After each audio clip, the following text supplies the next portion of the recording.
নতুন সংবিধান ছাড়া নির্বাচনে যাবে না এনসিপি, বললেন নাহিদ ইসলাম। পালানোর জন্য শেখ হাসিনার লজ্জায় ছাদ থেকে ঝাঁপ দেওয়া উচিত, বলছেন দুদু। শেখ হাসিনার চাইতে নির্দয় নারী ঘাতক আর হতে পারে না, বলছে এবি পার্টি। এবং সর্বশেষ জানাবো, ভাড়াটে কিলার দিয়ে প্রবাসীর স্ত্রীকে হত্যা, অংশ নেয় 4 জন। শুনছিলেন সংবাদ শিরোনাম, এবারে বিস্তারিত। নতুন সংবিধান ছাড়া নির্বাচনে যাবে না এনসিপি, বললেন নাহিদ ইসলাম। জাতীয় নাগরিক পার্টির আহ্বায়ক নাহিদ ইসলাম বলেছেন, এখন যে সংবিধান রয়েছে সেটি আওয়ামী সংবিধান, এটি সংস্কার করে নতুন সংবিধান প্রণয়ন করতে হবে। তিনি বলেন, মৌলিক সংস্কার, নতুন সংবিধান আর হাসিনার বিচার ছাড়া নির্বাচন হলে এনসিপি অংশ নেবে না, আর সেই নির্বাচন দেশের মানুষও মেনে নেবে না।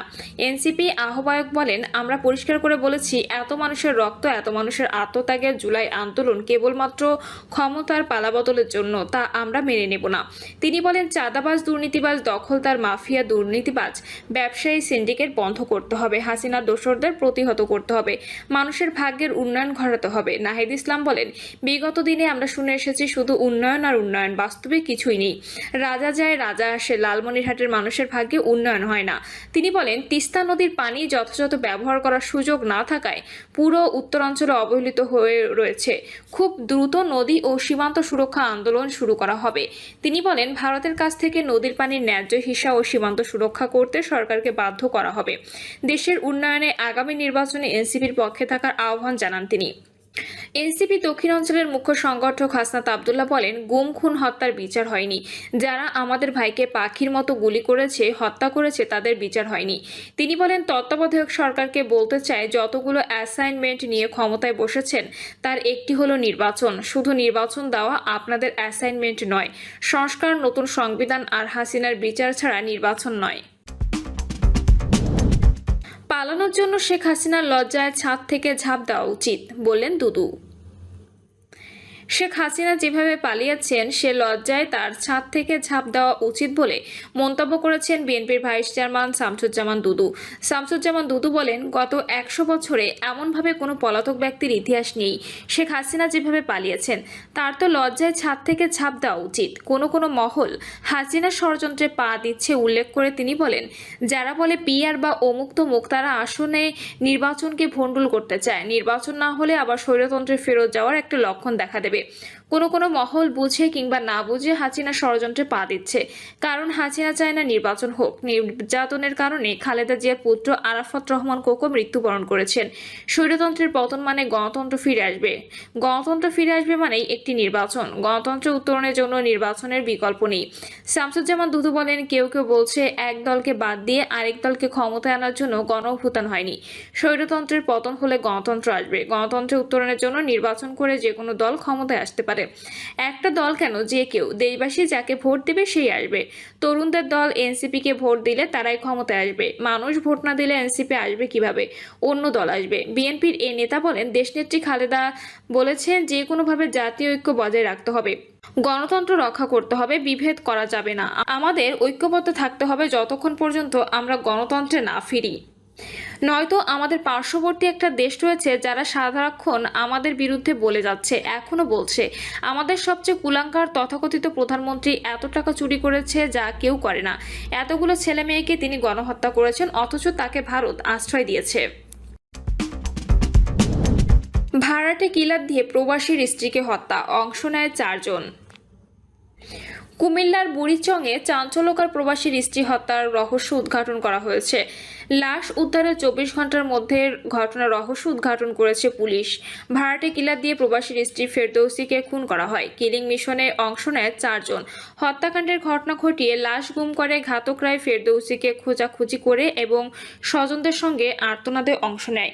এদিকে হত্যাকাণ্ডের মোটিভ এবং এর কারণ বের হয়েছে আইন শৃঙ্খলা বাহিনীর। এর আগে 4 দিন নিখোঁজ থাকার পর উপজেলার দক্ষিণ গ্রাম এলাকার সেপটিক ট্যাঙ্ক থেকে প্রবাসীর স্ত্রীর মরদেহ উদ্ধার করা হয়। ঘটনার 4 জনকে গ্রেপ্তার করা হয়। দুপুরে বিষয়টি নিশ্চিত করেছেন বুড়িচং থানার ভারপ্রাপ্ত কর্মকর্তা মোহাম্মদ আজিজুল হক। পুলিশ জানায়, জমি নিয়ে বিরোধের জেরে 2 লাখ টাকা চুক্তিতে ভাড়াটে খুনি দিয়ে প্রবাসীর স্ত্রী ফেরদৌসী বেগমকে হত্যা করা হয়। ওই নারীকে শ্বাসরোধে হত্যার পর ঘাতকরা প্রথমে মাটি খুঁড়ে লাশ পুঁতে রাখে।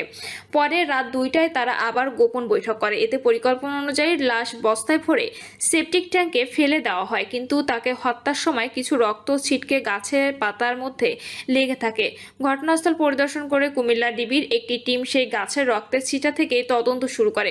পরে মোবাইল টেকনোলজির মাধ্যমে সন্দিগ্ধ ঘাতক চিহ্নিত করা হয়। এরপর অভিযানে একে একে বেরিয়ে আসে 4 জনের নাম। এই ঘটনায় নিহত ফেরদৌসীর ছেলে ইকরামুল হাসান বাদী হয়ে বুড়িচং থানায় একটি হত্যা মামলা করেন। মামলার পর বুড়িচং থানা পুলিশ প্রথমে নিহত প্রবাসীর স্ত্রী নুরজাহান বেগমকে আটক করে। পরে অভিযান চালিয়ে আরও 3 জনকে গ্রেপ্তার করা হয়েছে। দুপুরে আসামিরা আদালতে স্বীকারোক্তিমূলক জবানবন্দি দিয়েছেন। গ্রেপ্তারকৃতরা হলেন দক্ষিণ গ্রামের জাহাঙ্গীর আলমের স্ত্রী নুরজাহান বেগম, একই গ্রামের মোহাম্মদ সোলাইমান ওরফে তনু মিয়ার ছেলে আনোয়ার, মমতাজউদ্দিনের ছেলে রুবেল আহমেদ মিন্টু ও খোরশেদ আলমের ছেলে মোহাম্মদ মাইনুদ্দিন জিল্লু। ওসি আজিজুল হক জানান, রাজাপুর ইউনিয়নের দক্ষিণ গ্রামের দক্ষিণপাড়া সৌদি আরব প্রবাসী শামসুল হক আলমের স্ত্রী ফেরদৌসী বেগম নয়ন ও যা নুরজাহান বেগমের মধ্যে বাড়ির পাশের একটি জমি নিয়ে পূর্ব বিরোধ চলছিল। বিষয়টি নিয়ে কোনো ধরনের সুরাহা না হওয়ায় ফেরদৌসী বেগমকে হত্যার পরিকল্পনা করেন যা নুরজাহান বেগম। পরিকল্পনা অনুযায়ী পাশের এলাকার মাদকসেবী আনোয়ার হোসেনের সঙ্গে 2 লাখ টাকায় হত্যা চুক্তি করা হয়। চুক্তি অনুযায়ী আনোয়ার হোসেনের সঙ্গে মমতাজউদ্দিনের ছেলে রুবেল আহমেদ মিন্টু ও খোরশেদ আলমের ছেলে মোহাম্মদ মাইনুদ্দিন জিল্লু এই দুজনকে যুক্ত করেন। চুক্তি অনুযায়ী গত 27 জুন সকালে ফেরদৌসী বেগমকে বাড়ির পাশের একটি নির্জন বাগানে হত্যা করে মরদেহ সেপটিক ট্যাঙ্কে ফেলে দেয়। ফেরদৌসী বেগম নিখোঁজের পর থেকে পরিবারের সদস্যরা বিভিন্ন স্থানে খোঁজাখুঁজি সহ থানায় সাধারণ ডায়েরি করে। এরপর সকাল 8টায় স্থানীয়রা বাড়ি থেকে 200 গজ দূরে একটি নির্জন বাগানের সেপটিক ট্যাঙ্কে বস্তাবন্দি লাশের শেখ হাসিনার চাইতে নির্দয় নারী ঘাতক আর হতে পারে না, বলছে এবি পার্টি। আমার বাংলাদেশ পার্টির চেয়ারম্যান মুজিবুর রহমান মঞ্জু বলেছেন, জুলাই গণঅভ্যুত্থানের 34 দিনের নৃশংসতা যেই দেখবে সেই বলবে বিশ্বের শেখ হাসিনার চাইতে নির্দয় ঘাতক নারী আর হতে পারে না। তিনি শেখ হাসিনা সহ সকল খুনি ও সহযোগীদের দৃষ্টান্তমূলক শাস্তির দাবি জানান। মুজিবুর রহমান মঞ্জু বলেন, ক্ষমতার মোহে অন্ধ ও চরম অহংকারী হয়ে শেখ হাসিনা কোটা নিয়ে জাতির সাথে উপহাস করতে চেয়েছিল। মহান সৃষ্টিকর্তা আল্লাহর ইচ্ছায় তার অহংকারের চরম শিক্ষা অবধারিত হয়ে পড়ে। ফলে জঘন্যতম নৃশংস হত্যাকাণ্ড চালিয়েও তার শেষ রক্ষা হয়নি। জুলাইয়ের নির্মমতা স্মরণ করে এবি পার্টির চেয়ারম্যান বলেন, এই গণহত্যা পৃথিবীর যে কোনো পৈশাচিক দুঃশাসনের ইতিহাসকে ম্লান করেছে। গুম, খুন, লুটপাট, হেলিকপ্টার থেকে গুলি, কারফিউ জারি সহ সব ধরনের অত্যাচার চালিয়ে জনগণকে দমন করার চেষ্টা করেছে। শহীদ জিসানের মা জেসমিন আক্তার বলেন, আমার ছেলে আব্দুর রহমান জিসান রায়েরবাগে শহীদ হন। জিসানের শাহাদাতের পর তার শোক ও দুঃখে তার স্ত্রী আত্মহত্যা করে। আমার একসাথে 2টি সন্তান হারাতে হয়েছে। জিসান ছিল আমার একমাত্র ছেলে। আমি খুনি হাসিনার বিচার চাই। শহীদ নুরু ব্যাপারীর স্ত্রী রোমানা বেগম বলেন, আমার স্বামী রায়েরবাগে শহীদ হন। পরিস্থিতি এমন ছিল, আমার স্বামীর লাশটাও তখন আমি আনতে পারিনি।